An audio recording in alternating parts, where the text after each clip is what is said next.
आपलं सहर्ष स्वागत करत आहे.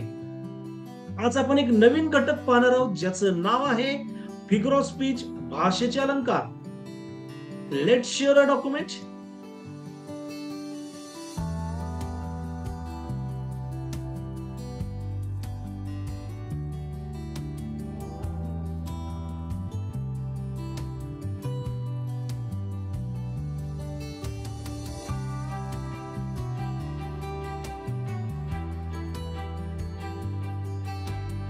फिगर ऑफ स्पीच भाषेचे अलंकार presented by Prashant Khadbade, dreams comes true YouTube channel. Please be subscribe my channel after this lesson.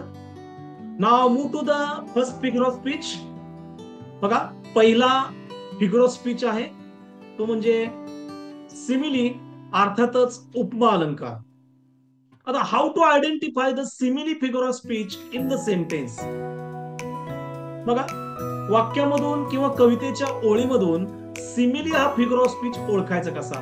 समानता दर्शवण्यासाठी like, as, as, so, as अशा तुलनात्मक दर्शक शब्दांचा वापर केला जातो. म्हणजेच काय पहा की दोन घटकाची तुलना करण्यासाठी ज्या वेळेस वाक्यामध्ये as, as, so, as, like यासारख्या शब्दांचा वापर केला जातो त्यावेळेस त्या वाक्यामध्ये, त्या कवितेच्या ओळीमध्ये सिमिली हा फिगर ऑफ स्पीच असतो, उपमा अलंकार असतो. First, the sentence first, my love is like a red rose. माझं प्रेम एका लाल गुलाबासारखं आहे. इथं माय लव्ह आणि रेड रोज या दोन घटकांची तुलना आहे, त्यासाठी लाईक हा शब्द वापरलाय. म्हणून या वाक्यात उपमा अलंकार आहे, अर्थातच सिमिली फिगर ऑफ स्पीच आहे. Koel is as proud as a peacock. म्हणजेच काय की कोयल अर्थात कोकिळ पक्षाला मोराप्रमाणेच अभिमान आहे. पहा, कोयल आणि अ पिकॉक या दोन घटकाची तुलना करण्यासाठी ऍज, ऍज ही रचना वापरली आहे. नियमाप्रमाणे या वाक्यात सुद्धा सिमिली फिगर ऑफ स्पीच आहे, उपमा अलंकार आहे. Tanaji fought like a lion. Tanaji सिंहाप्रमाणे लढला. इथं सुद्धा तानाजी आणि अ लॉयन या दोन घटकांची तुलना करण्यासाठी लाईक हा शब्द वापरलाय. म्हणून या वाक्यात सुद्धा सिमिली फिगर ऑफ स्पीच आहे. चल पुढे जाऊया. नेक्स्ट फिगर ऑफ स्पीच, मेठ्यापर अर्थातच रूपक अलंकार. पहा काय रूपक अलंकार, एखाद्या घटकाशी तुलना न करता प्रत्यक्षात त्या घटकाला दुसऱ्याचे रूप देणे म्हणजेच रूपक अलंकार होय.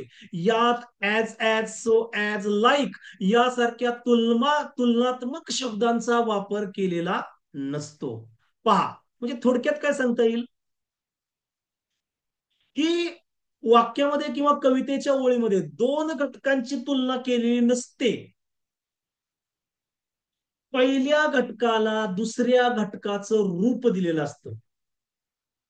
आता हे झालं ठीक आहे, परंतु शॉर्टकट मेथड काय, मेठ्यापर अर्थातच रूपक अलंकार ओळखण्याची,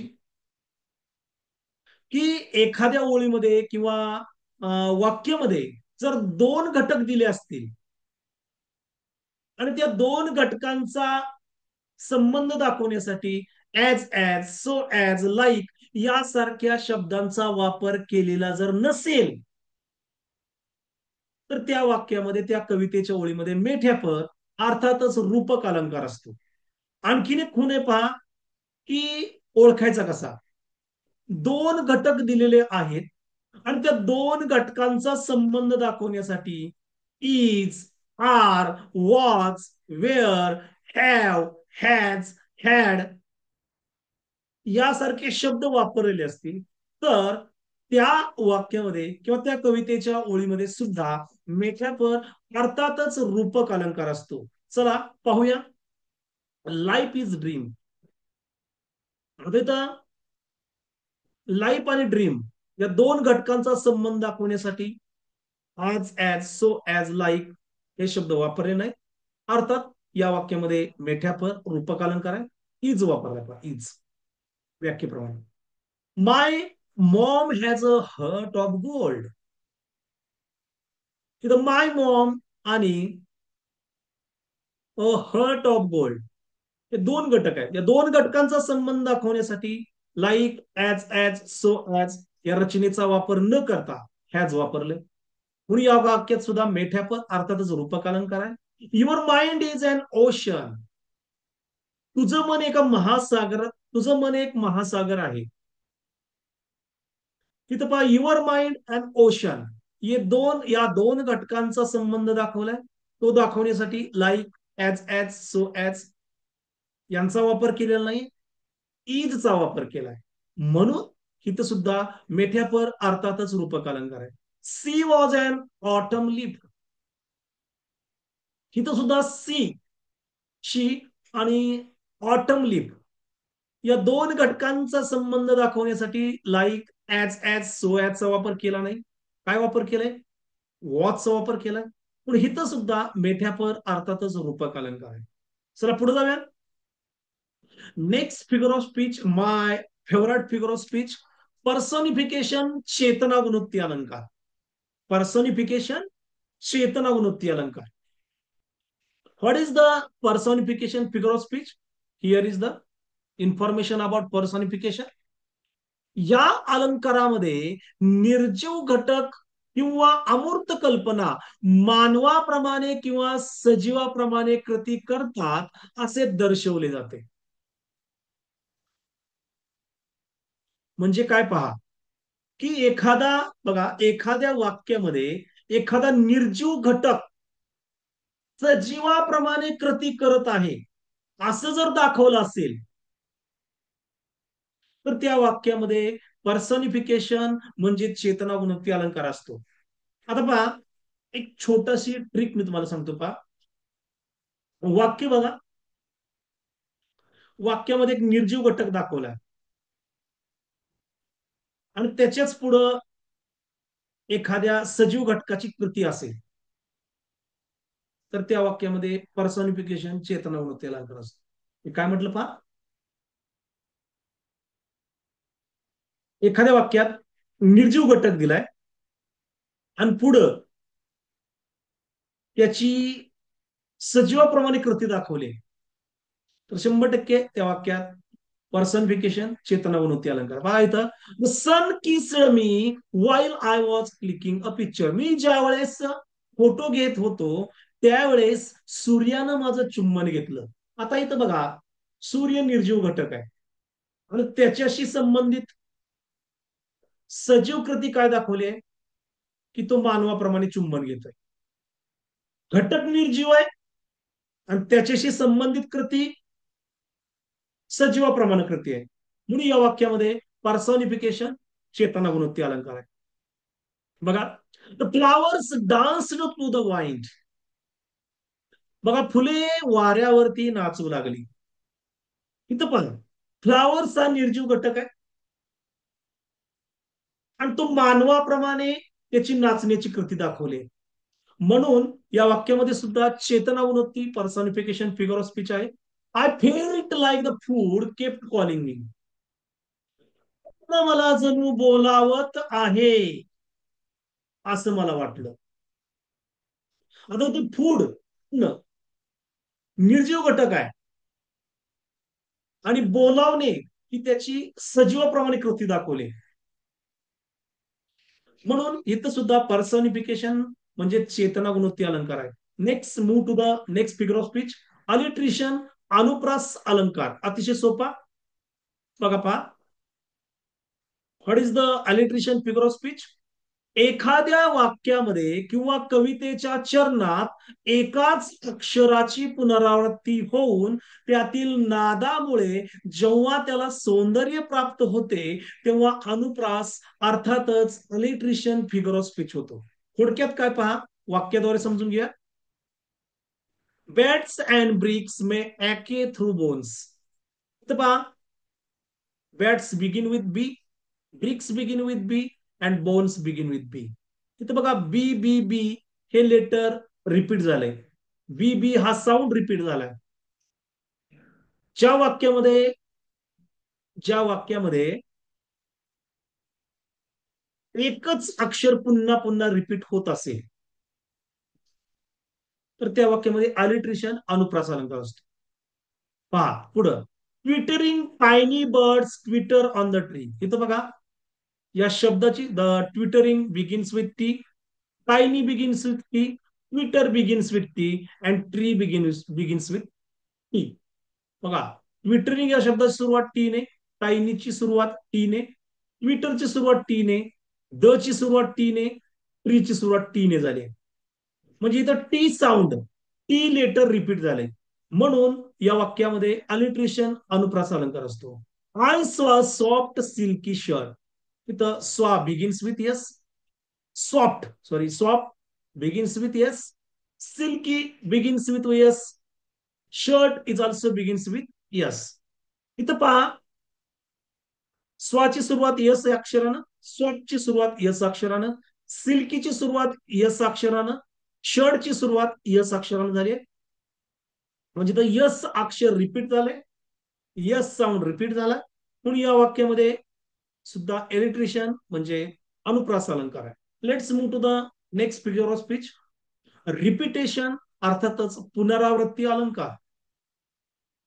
काय म्हणतोय पहा पुनरावृत्ती अलंकार. What does the repetition figure of speech say to you. वाक्यात किंवा कवितेच्या ओळीत शब्दाची जर पुनरावृत्ती केली असेल तर त्या वाक्यामध्ये रिपिटेशन म्हणजे पुनरावृत्ती अलंकार असतो. म्हणजे कवितेच्या ओळीमध्ये किंवा वाक्यामध्ये एकच शब्द जर पुन्हा पुन्हा रिपीट झाला असेल तर त्या वाक्यामध्ये रिपिटेशन अर्थातच पुनरावृत्ती अलंकार असतो. First sentence, just smile little man just smile. इथं बघा, जस्ट, जस्ट, स्माईल, स्माईल हे शब्द रिपीट आलेत वाक्यात, म्हणून या वाक्यामध्ये रिपिटेशन फिगर ऑफ स्पीच आहे. We have not wings we can not soar. इथं पहा, वी रिपीट झालंय, नॉट नॉट रिपीट झालंय, म्हणून इथं वी आणि नॉट हे शब्द रिपीट झाले, या वाक्यामध्ये सुद्धा रिपिटेशन फिगर ऑफ स्पीच आहे. त्यानंतर पहा, अँटिथेसिस समजून घेऊया. अँटिथेसिस फिगर ऑफ स्पीच अर्थातच विरोधालंकार. ओळखण्याची सोपी खूण आहे पहा. दोन विरोधी कल्पना किंवा शब्दांचे एकाच वाक्यात सादरीकरण जर केले असेल तर त्या वाक्यामध्ये अँटिथेसिस अर्थातच विरोधालंकार असतो.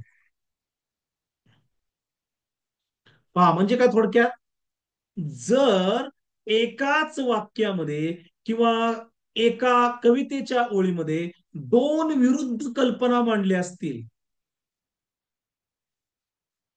तर त्या ओळीमध्ये त्या वाक्यामध्ये अँटिथेसिस हा विरुद्ध अलंकार असतो. अँटिथेसिस हा फिगर ऑफ स्पीच असतो. पहा, आणखीन एक एक सोपी ट्रिक आपल्याला सांगतो पहा.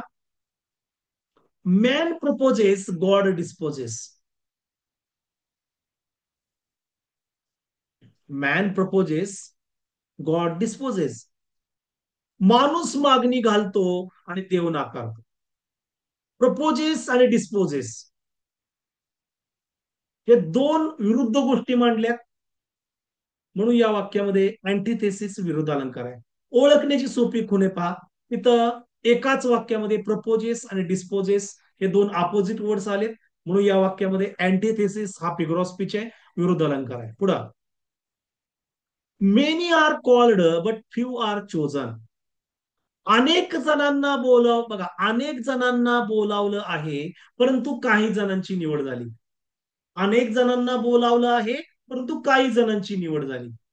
म्हणजे इथं सुद्धा या म्हणजे या वाक्यामध्ये दोन विरुद्ध कल्पना मांडल्यात, म्हणून या वाक्यामध्ये अँटिथेसिस फिगर ऑफ स्पीच आहे, विरुद्ध अलंकार आहे. पुढं, आय अप्रिसिएट बट डॅट डिसअप्रिसिएट.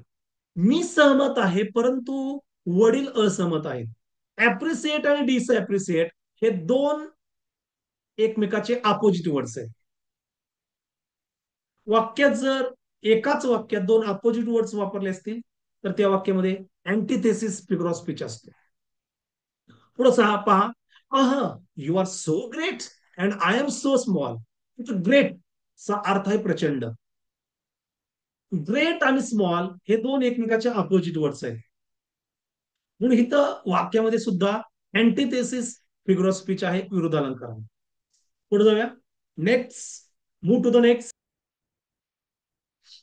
बघा, हायपरबोल फिगर ऑफ स्पीच, अतिशयोक्ती अलंकार.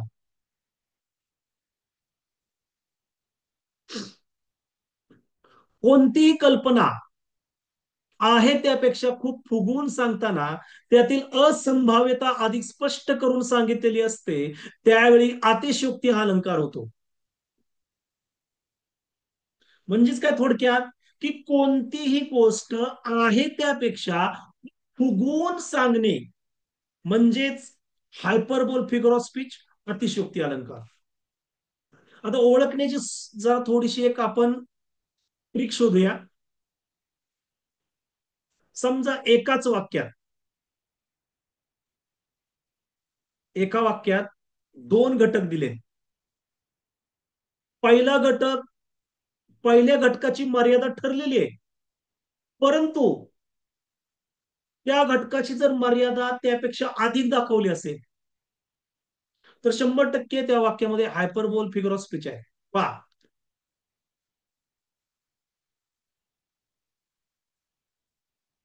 बघा, सी वेप्ट ओकेन्स ऑफ टीयर्स, तो महासागराप्रमाणे रडू लागला. आता बघा, रडणे ही गोष्ट मर्यादित आहे आणि ओशन्स ही अमर्यादित गोष्ट आहे. म्हणजे इथं काय फुगून सांगितलंय, हायपरबोल फिगर ऑफ स्पीच आहे. थोडासा आपला संदर्भ आणि अर्थही काढावा लागेल वाक्याचा. The pen is mightier than the sword. म्हणजे पेनची ताकद ही तलवारीपेक्षाही अधिक आहे. पहा, पेन हा लहान घटक आहे, त्याची मर्यादा आहे, पण त्याची मर्यादा स्वॉर्ड तलवारीप्रमाणे दाखवली, म्हणजे फुगवून सांगितले. म्हणून इथं हायपरबोल फिगर ऑफ स्पीच आहे. I told you this 20,000 times. मी तुला हे 20,000 वेळा सांगितलं आहे. सांगू शकतो का? नाही. म्हणजे फुगून सांगितलेलं आहे. पण इथं हायपरबोल फिगर ऑफ स्पीच आहे. चला पुढे जाऊया. राईम्स, अर्थातच यमक अलंकार. राईम्स फिगर ऑफ स्पीच, यमक अलंकार. Okay, what is the rhymes figure of speech? ओळीतील शेवटच्या शब्दातील अक्षरांचे उच्चार जुळतात, त्यामुळे एक ताल निर्माण होतो, तेव्हा यमक हा अलंकार होतो. म्हणजे काय पहा, कवितेच्या ओळ बघा, कवितेच्या दोन ओळीच्या शेवटी एकमेकाचे जर रायमिंग वर्ड दिले असतील, तर त्या ओळींमध्ये राईम्स हा फिगर ऑफ स्पीच असतो. पहा, in the narrow lane how beautiful is the rain. तर लेन बघा, या ओळीच्या शेवटी लेन हा शब्द आहे, या ओळीच्या शेवटी रेन हा शब्द आहे. लेन आणि रेन हे एकमेकाचे रायमिंग वर्ड्स आहेत. म्हणून या ओळींमध्ये राईम्स हा फिगर ऑफ स्पीच आहे. पुढं, and why they cross the sky and why the flowers die. इथं स्काय आणि इथं डाय एकमेकाचे रायमिंग वर्ड आहेत. म्हणून या ओळींमध्ये राईम्स हा फिगर ऑफ स्पीच आहे, यमक अलंकार. ओनोमोटोपोइया, अर्थातच ध्वनी अलंकार.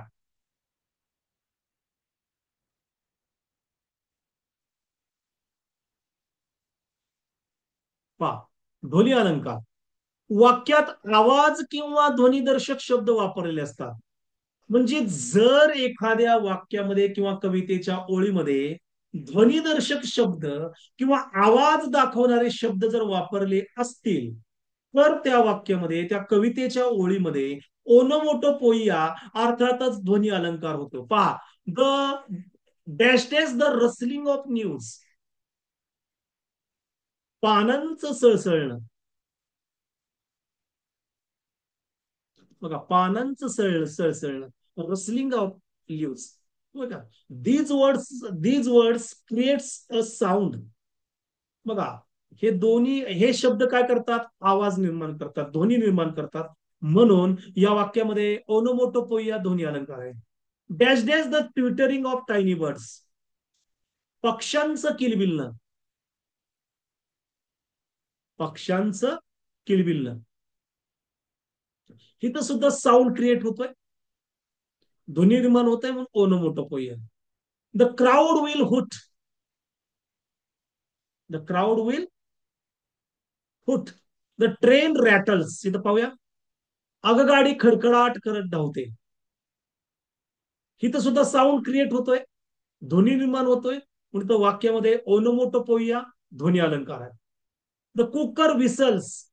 कुकर शिट्टी मारतो.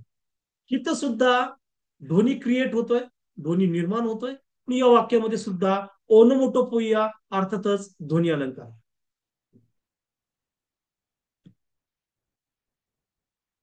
Okay. Okay, I hope you understand this lesson very well. Now, see you in next period. Please join my Dreams Comes True YouTube channel, subscribe my channel, and click the bell icon to get interesting video. Okay, now see you.